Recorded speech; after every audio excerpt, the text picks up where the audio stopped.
4 முனை போட்டியால் ஏற்பட்ட பீதி. தீவிர சாதி அரசியலை கையில் எடுத்த திமுக. கனிமொழியை வைத்து காய் நகர்த்தும் மு.க. ஸ்டாலின். வணக்கம் நண்பர்களே.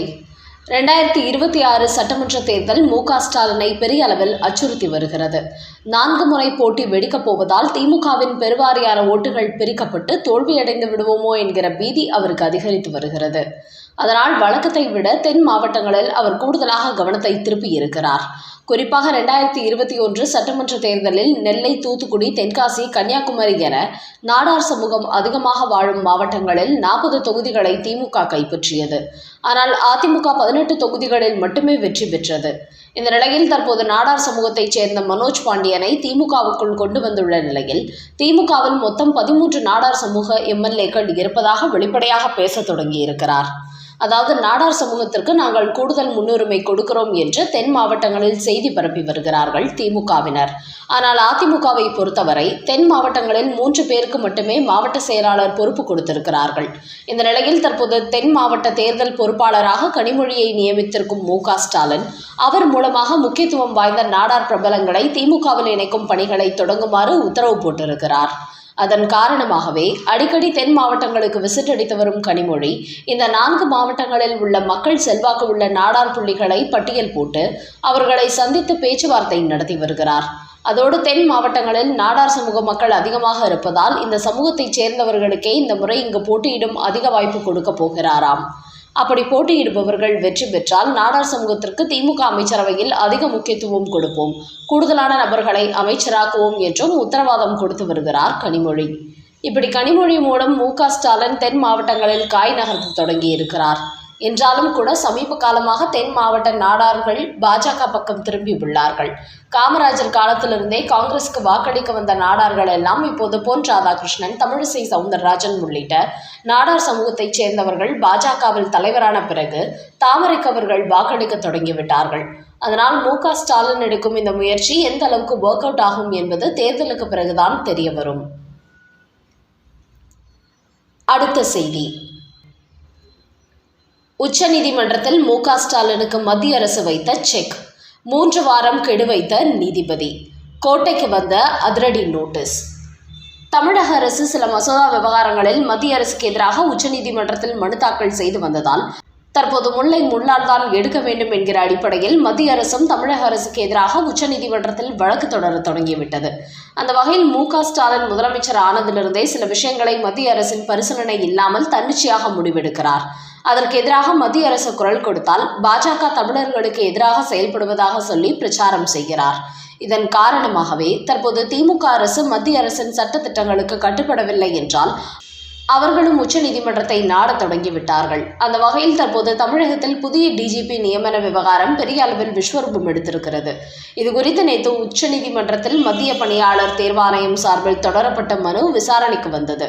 அப்போது ஆஜரான மத்திய அரசின் வழக்கறிஞர் தமிழக அரசு UPSC பரிந்துரை அடிப்படையில் தமிழக காவல்துறை இயக்குநரை நியமிக்க தவறிவிட்டது. எத்தனையோ சீனியர் IPS அதிகாரிகள் இருந்தபோதும் ஒரு ஜூனியரை பொறுப்பு டிஜிபியாக நியமித்துள்ளார்கள்.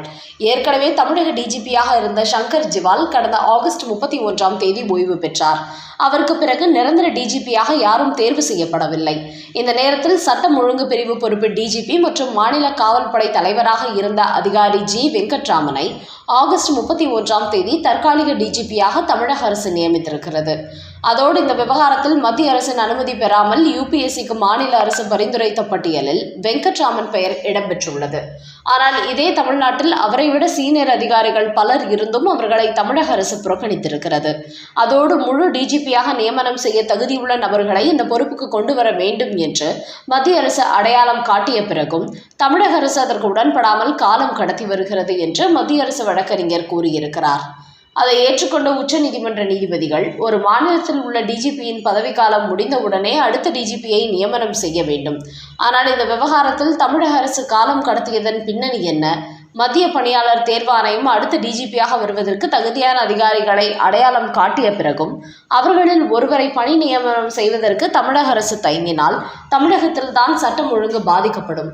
அதோடு எத்தனையோ சீனியர் அதிகாரிகள் இருக்கும்போது ஒரு ஜூனியரை பொறுப்பு டிஜிபியாக நியமித்ததன் காரணம் என்ன என்பதை தமிழக அரசு நீதிமன்றத்திற்கு விளக்கமளிக்க வேண்டும். அதோடு இந்த விஷயத்தில் இனிமேலும் தமிழக அரசு காலம் கடத்தாமல் உடனடியாக புதிய டிஜிபியை நியமனம் செய்ய வேண்டும்.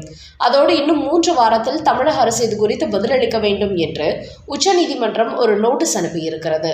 அதனால் இந்த விவகாரத்தில் இதுவரை ஏதோ சம்பந்தம் இல்லாத காரணங்களை சொல்லி இழுத்தடித்து வந்த தமிழக முதலமைச்சர் மு.க.ஸ்டாலினுக்கு இப்போது உச்சநீதிமன்றமே 3 வாரம் கெடு வைத்து விட்டதால் அடுத்த டிஜிபியை உடனடியாக நியமனம் செய்ய வேண்டிய கட்டாயத்துக்கு தள்ளப்பட்டிருக்கிறார் என்பது உச்சநீதிமன்றத்தின் இந்த நோட்டீஸ் மூலம் உறுதியாகி இருக்கிறது.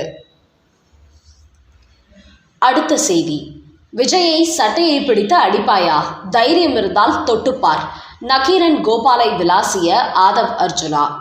தமிழ்நாட்டில் மஞ்ச பத்திரிகை நடத்தி வரும் சிலரில் நக்கீரன் கோபால் குறிப்பிடத்தக்கவர்.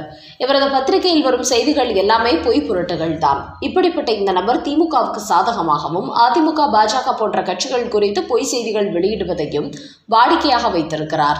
இந்த நிலையில் விஜய் கட்சி தொடங்கியதிலிருந்தே சில மேடைகளில் அவருக்கு எதிரான கருத்துக்களை இவர் வெளியிட்டு வருகிறார்.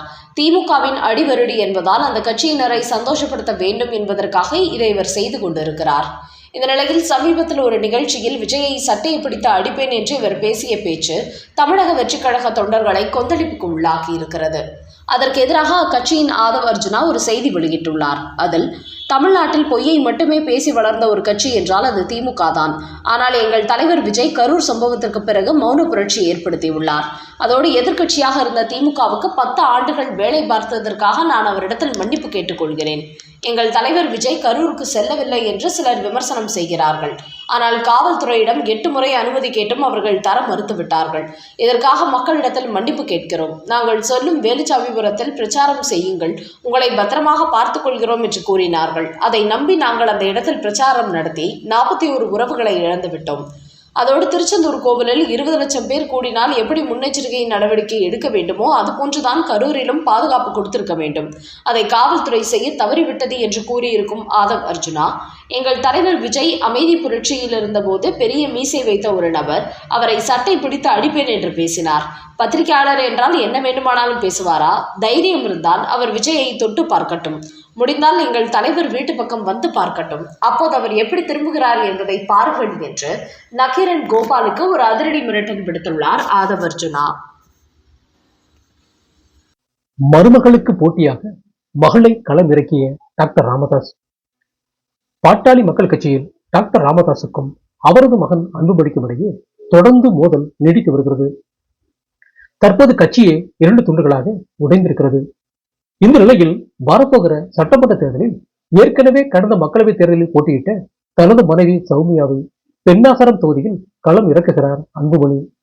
இந்த தகவல் வெளியானதும் சமீபத்தில் செயல் தலைவராக நியமித்த தனது மகள் ஸ்ரீகாந்தியை தர்மபுரி தொகுதியில் போட்டியிட வைக்க திட்டமிட்டு வருகிறார் டாக்டர் ராமதாஸ். இதையடுத்து இதுவரை அன்புமணிக்கு எதிராக செய்தி வெளியிட்டு வந்த டாக்டர் ராமதாசும் அவரது மகள் ஸ்ரீகாந்தியும் தற்போது சௌமியாவுக்கு எதிராகவும் கருத்து கூற தொடங்கிவிட்டார்கள். குறிப்பாக சௌமியா கடந்த மக்களவைத் தேர்தலில் போட்டியிட தொடங்கிய பிறகுதான் கட்சிக்குள் சலசலப்பு ஏற்பட்டது. அதனால்தான் கட்சியை முழுமையாக தான் கைப்பற்ற அன்புமணி திட்டமிட்டார் என்று டாக்டர் ராமதாஸ் குற்றம் சாட்டி வருகிறார். அதோடு நிறுத்திக் கொள்ளாமல் அன்புமணியிடம் இருப்பது கட்சி அல்ல, அது ஒரு கும்பல். அந்த கும்பலுக்கு அன்புமணியும் சௌமியாவும் தான் தலைவராக இருக்கிறார்கள் என்று கடுமையாக விமர்சித்திருக்கிறார் டாக்டர் ராமதாஸ். அந்த வகையில் இதுவரை தனது மகன் அன்புமணியை மட்டுமே விமர்சித்து வந்த ராமதாஸ் இப்போது மருமகனையும் சேர்த்து விமர்சிக்க தொடங்கிவிட்டார். இந்த நேரத்தில் சௌமியாவும் ஸ்ரீகாந்தியும் சட்டமன்ற தேர்தலில் களமிறங்க தயாராகி கொண்டிருப்பது பாட்டாளி மக்கள் கட்சி வட்டாரங்களில் மேலும் பரபரப்பு கொட்டியுள்ளது.